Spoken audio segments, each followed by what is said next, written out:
उसे अपने दोस्तों और खानदान के अफराद के साथ जरूर शेयर करें ताकि वो भी इसके बारे में मालूमात हासिल कर सके। खालिद बिन वलीद ने अहद की जंग को याद किया और उनके दिल पर बोझ बढ़ रहा था। वो अपना घोड़ा खो रहा था।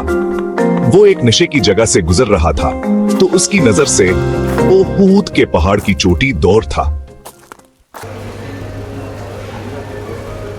इसने अपने कबीले की औरतों को याद किया जो कुरैशी और इनके इत्तेहादी कबाइल की हौसला अफजाई कर रही थी। खालिद बिन वलीद को याद आया कि वो जंग देखने के लिए एक ऊंची जगह पर चढ़ गए थे। इसने मुस्लिम औरतों को देखा। मुसलमान जख्मी खवातीन की देखभाल करते थे।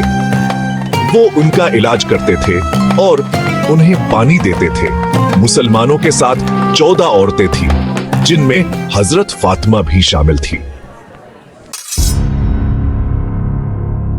फिर एक छोटी सी तादाद में मुजाहिदीन और एक बड़ी तादाद में कफरों ने फतह हासिल की। जब कुरैशी का झंडा गिरा तो किसी और ने इसे उठा लिया। वो भी गिर गया। झंडा कई बार गिरा। आखिरकार एक गुलाम ने झंडा उठाया और इसे बुलंद किया, लेकिन वो भी मारा गया। फिर मुसलमानों ने कुरैशी को झंडा उठाने का मौका नहीं दिया। कुरैशी के जज्बात का जवाब दिया गया। खालिद ने उनकी बगावत को देखा और ये भी देखा कि मुसलमान उनकी पैरवी कर रहे हैं। कुरैशी भी अपने खीमा गाह में नहीं रहे और वो अपने माल और अपनी रोजी छोड़कर अफ्रीकी आलम की तरफ भाग निकले। यहां से जंग के बाद मरहले शुरू। उनमें से एक घड़सवार इक्रीमा का कमांडर था और दूसरा खालिद बिन वलीद का। उन्हें मुसलमानों पर हमला करना पड़ा, लेकिन जंग की लहरें बुरी तरह तब्दील हो गईं। अक्रमा और खालिद ने अपने घड़सवारों को वहीं रखा जहां वो तैयार किए गए थे। खालिद को यह भी उम्मीद थी कि वो शिकस्त को फतह में बदल देगा, लेकिन मुस्लिम तीर अंदाज तैयार थे जहां उसे गुजरना था।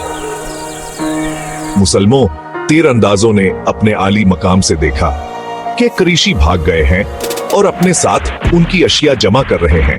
हाँ, फिर वो भी अपनी जगह से चले गए और उनके सरदार अब्दुल्लाह बिन जबीर ने उनसे कहा कि अपने नबी सल्लल्लाहु अलैहि वसल्लम के हुक्म की नाफरमानी ना करें। ये नबी सल्लल्लाहु अलैहि वसल्लम का हुक्म है कि कोई शख्स इसकी इजाजत के बगैर यहां से मुंतकिल नहीं करेगा। तीर अंदाज शोर मचाते हुए पहाड़ी से नीचे उतरने लगे। जंग खत्म हो चुकी है। माल हमारा है। अब्दुल्ला बिन जबीर के पास सिर्फ 9 तीर अंदाज बाकी रह गए थे। ये मंजर देखकर खालिद बिन वलीद ने महसूस किया जैसे ख्वाब देख रहे हूं। यही वो चाहता था। वो तीर अंदाजों को देखता रहा। जब वो कुरैशी के खीमा गाह पहुंचे तो उसने इस पहाड़ी पर हमला किया जहां अब्दुल्ला बिन जबीर और उनके 9 तीर अंदाज रह गए थे। खालिद बिन वलीद उन्हें नजरअंदाज कर सकते थे, लेकिन उनसे बदला लेना चाहते थे। इसके घड़सवार पहाड़ पर चढ़ रहे थे। तीर अंदाज ऊपर से तीर चला रहे थे और इक्रीमा ने देखा कि खालिद पहाड़ी पर हमला कर रहा था और उसने भी वहां अपने घड़सवारों लिया और उसके घोड़े हर तरफ से चढ़ने लगे। घड़सवारों के पास तीर भी थे। वो ऊपर की तरफ तीर चला रहे थे, लेकिन आली तबके के लिए यह मुमकिन नहीं था इतने घड़सवारों को रोकने के लिए। घड़सवार ऊपर चढ़ गए और तीरंदाजों ने हाथ से हाथ मिलाकर जंग की और सब जख्मी हुए और गिर पड़े। खालिद ने जख्मियों को पहाड़ से फेंक दिया। अब्दुल्ला बिन जबल भी शहीद हो गए। वहां से खालिद और इक्रिमा ने अपने घुड़सवारों को उतारा और इस जगह पर पहुंच गए जहां मुसलमानों ने जंग शुरू की थी। खालिद बिन वलीद के हुक्म पर इन दोनों ने मुसलमानों पर हमला किया। मुसलमान जंग करने की हालत में नहीं थे।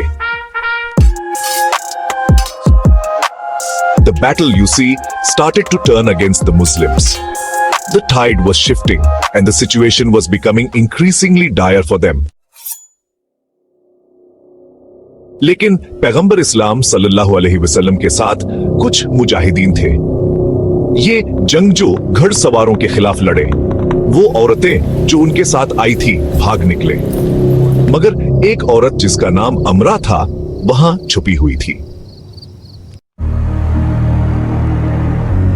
और जब उसने देखा कि कुरैशी के घुड़सवार मुसलमानों पर हमला कर रहे हैं, तो इसने देखा कि कुरैशी का झंडा जमीन पर पड़ा हुआ है और इस औरत ने झंडा उठा लिया। हाँ, अबू सुफियान ने अपने दौड़ते हुए घुड़सवारों पर कब्जा कर लिया। और जब इसने वहां देखा, उन्होंने देखा कि परचम लहरा रहा था। उसने हबल जिंदा आबाद और अजा जिंदा आबाद के नारे लगाए और घुड़सवारों को वापस लाया और मुसलमानों को घेर लिया। खालिद बिन वलीद को वो वक्त याद आया। वो पैगंबर इस्लाम सल्लल्लाहु अलैहि वसल्लम की तलाश में था और आज 4 साल बाद वो मदीना जा रहा था। हजरत मोहम्मद सल्लल्लाहु अलैहि वसल्लम की फतह उनके जहन में थी और वहद का पहाड़ आसमान से उठ रहा था और खालिद का घोड़ा तेजी से आगे बढ़ रहा था। खालिद बिन वलीद की ज़हनी हालत ऐसी थी कि वो आगे बढ़ने की जल्दी में नहीं थे और कभी कभी वो बागडोर हिला देता, गोया उसे बहुत जल्द पहुंचना होता। लेकिन जिस मंजिल पर वो जा रहा था, वो अभी तक इसके लिए पूरी तरह वाज़ेह नहीं था। कभी कभी इसे ऐसा लगता जैसे कोई मुकनातीसी कुव्वत उसे आगे खींच रही है और कभी कभी इसे ऐसा लगता जैसे कोई कुव्वत उसे पीछे धकेल रही है। इसने एक आवाज सुनी, खालिद जो उसके अंदर से उठ रही थी, मगर उसने सोचा कि यह हकीकी है और घोड़े की बाग खींचकर पीछे देखा। वहां रियत के सिवा कुछ न था, लेकिन आवाज आ रही थी, खालिद क्या यह सच है जो मैंने सुना है?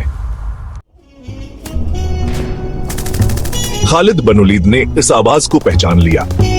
ये अकर मह की आवाज थी जो उसके साथ थी। एक दिन पहले अकर महास से कह रहा था, अगर तुम ये सोच रहे हो कि मोहम्मद खुदा के भेजे हुए नबी हैं, तो ये ख्याल अपने दिल से निकाल दो।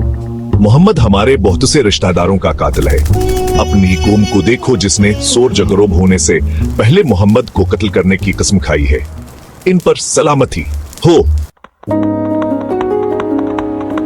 खालिद ने बाग को थोड़ा सा हिलाया और घोड़ा चलने लगा। उसका जहन 4 साल पीछे चला गया, जब वो अहद में नबी मोहम्मद को ढूंढ रहा था। वो कुरैश के इस अहद को पूरा करने का अज़म कर चुका था कि नबी मोहम्मद को सूरज गरूब होने से पहले कत्ल कर दिया जाए। इसे याद आया कि जब मुस्लिम तीर अंदाज पहाड़ से उतरे तो इसने पहाड़ पर हमला किया और अब्दुल्ला बिन जबीर और उनके 9 तीर अंदाजों को कत्ल कर दिया, जो नबी मोहम्मद के हुक्म पर वहां रह गए थे। कुरैश जो मुसलमानों के हाथों से भाग गए थे, वापस आ गए। उन्होंने खुद को मंजम कर लिया था। मुसलमान जंग हार चुके थे। ये उनके नबी मोहम्मद की नाकामी का नतीजा था। खालिद बिन वलीद और अबू जहल का बेटा अकरमा फन हर्ब में माहिर थे। अब इनके लिए हर मुसलमान को कत्ल करना मुश्किल ना रहा था। खालिद बिन वलीद ने देखा कि मुसलमान 2 हिस्सों में बट गए हैं। एक बड़ा हिस्सा अपने कमांडर नबी मोहम्मद से कट गया था। चंद तीर अंदाज नबी मोहम्मद के साथ थे। ये वो साथी थे जो कुरैश के हाथों कत्ल नहीं हुए थे। ये 30 थे।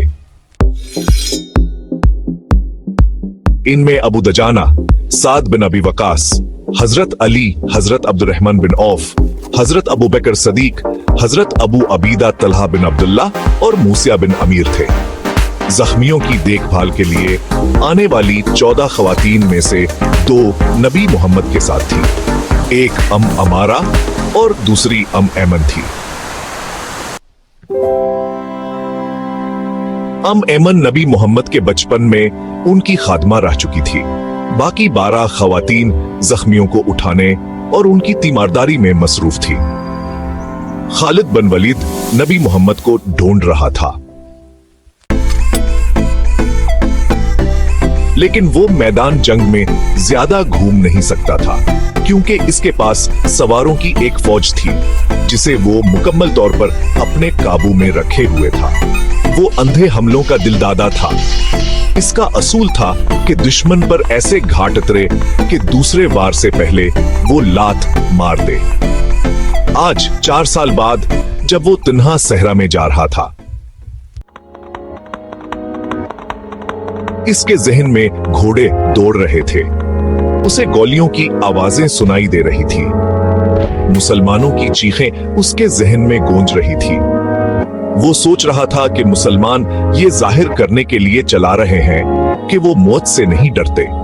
उसके होंठों पर अब भी हकारत और नफरत की मुस्कुराहट थी। उसने फैसला कर लिया था कि वो ज्यादा से ज्यादा मुसलमानों को कत्ल करेगा। वो कम कैदी बनाएगा। वो अभी तक नहीं जानता था कि नबी मोहम्मद कहां है। इसने देखा कि अबू सुफियान कुरैश के साथ वापस आ गया है। मुस्लिम फौज के एक बड़े हिस्से पर हमला हो चुका था। मुसलमान बड़ी बहादुरी से लड़ रहे थे। मुसलमानों ने सोचा कि ये उनकी जिंदगी का खात्मा है। उन्होंने ऐसी बहादुरी और बेखौफी दिखाई कि बहुत से कुरैश परेशान हो गए। ये सूरत-हाल देखकर खालिद बिन वलीद को गुस्सा आ गया। उसने अपने सवारों को हुक्म दिया कि वो मुसलमानों पर चीखें। इसने तलवार हाथ में लिया, वरनीज हाथ में लिया। उसने पीछे से मुसलमानों पर हमला किया। उसने मुसलमानों पर अपने नीजे से वार किया। जब उसका नीजा किसी मुसलमान के जिस्म में दाखिला होता तो वह चलाता और कहता, मैं अबू सलीमान हूं। नीजे के हर वार के साथ सकीची चीख सुनाई देती, मैं अबू सलीमान हूं। आज 4 साल बाद जब वो हम मुसलमानों के मरकज के तरफ जा रहा था तो वैसे अपनी ही चीख सुनाई दे रही। एक ही हथा को अपने तीर साद बना ब्यूकास को दे रहा था और साद बहुत तेजी से तीर चला रहा था। इसके साथ साथ वहां वो 2 जना को तीरों से बचाने की कोशिश कर रहा था। तीरों और पत्थरों की बारिश में कोई नहीं देख सकता था। वहां वो 2 जना किस्सा कर रहा था। जब अबू 2 जना गिर पड़ा तो उसने देखा कि तीर उसकी पीठ में अस्कदर गिर चुके थे। कहा उसकी पीठ खरगोश की पीठ के तरह हिल रही थी। पैगंबर इस्लाम सल्लल्लाहु अलैहि वसल्लम के बहुत से साथियों ने पैगंबर इस्लाम सल्लल्लाहु अलैहि वसल्लम को बचाने के लिए अपनी जानें कुर्बान की। लेकिन इक्रिमा और उसके घड़सवारों और घोड़ों इस कदर डर गए थे कि वो पीछे हट गए। कुरैशी भी थक चुके थे। पैगंबर मोहम्मद ने अपने साथियों का जायजा लिया। हर जगह खून था, लेकिन इन्हें मौका नहीं मिला कि जख्मियों को उठाकर उन पर पट्टी बांध ले। दुश्मन एक और बात कहने के लिए पीछे हट गया। पैगंबर इस्लाम सल्लल्लाहु अलैहि वसल्लम ने अपने साथियों से कहा, मैं एक और शख्स का इंतजार कर रहा हूं, अ कंपेनियन। वो कौन है ए अल्लाह के रसूल? क्या वो हमारी मदद करने आया है? द प्रॉफिट PBUH, नहीं, वो मुझे कत्ल करने आएगा। उसे अब आना चाहिए। लेकिन वो कौन है? ओबीद बिन खिलाफ। ओबीद बिन खिलाफ पैगंबर इस्लाम के सख्त मुखालिफीन में से एक थे। वो मदीना का रहायशी था। जब इसे मालूम हुआ कि नबी मोहम्मद सल्लल्लाहु अलैहि वसल्लम ने नबी होने का दावी किया है, एक दिन वो नबी मोहम्मद सल्लल्लाहु अलैहि वसल्लम के पास आया और इसने पैगंबर इस्लाम का मजाक उड़ाया। पैगंबर इस्लाम सल्लल्लाहु अलैहि वसल्लम ने उन्हें सब्र और हमत के साथ इस्लाम कबूल करने की दावत दी। क्या आपको लगता है कि मैं इतना कमजोर हूं कि मैं आपके बेबुनियाद अकीदे को कबूल करूंगा? मेरी बात गौर से सुनो मोहम्मद। एक दिन मेरा घोड़ा देखो। Ubayy ibn Khalaf's voice echoed with a chilling promise. Ubayy ibn Khalaf, मैं उसे इस वक्त के लिए ताजगी बख्श रहा हूं जब आप दोबारा जंग के लिए कुरैशी को चैलेंज करेंगे। अब बदर के बारे में ख्वाब देखना बंद करो। मैं इस घोड़े पर सवार होंगे और तुम मुझे जंग के मैदान में देखेंगे। और कसम खाता हूं, अपने खदाओं की कसम खाता हूं, अपने खदाओं की कसम खाता हूं, तुम्हें अपने हाथों मार डालूंगा। The Prophet responded with unwavering faith. The Prophet की बीच जवाबात, जिंदगी और मौत इस शख्स के हाथ में है जिसने मुझे पेशनगोई दी है और इसने मुझे हिदायत दी है कि गुमराह लोगों को सीधे रास्ते पर लाऊं। ऐसी बात मत कहो, मेरे खुदा के सिवा कोई पूरा कर सकता है कि ये भी मुमकिन है कि तुमने मुझे कत्ल करने के लिए आए हैं और तुम मुझसे कत्ल किया जाएगा। नबी सल्लल्लाहु अलैहि वसल्लम के अल्फाज पर आबीद बन खलाफ हंस पड़े और मुस्कुराते हुए चले गए। फिर नबी सल्लल्लाहु को आवाज से खिताब करते हुए नबी करीम सल्लल्लाहु अलैहि से खिताब किया। जब नबी सल्लल्लाहु अलैहि वसल्लम ने अपना नाम लिया तो एक घोड़ा दूर से दौड़ता हुआ आया और हर कोई इस जगह में देखा।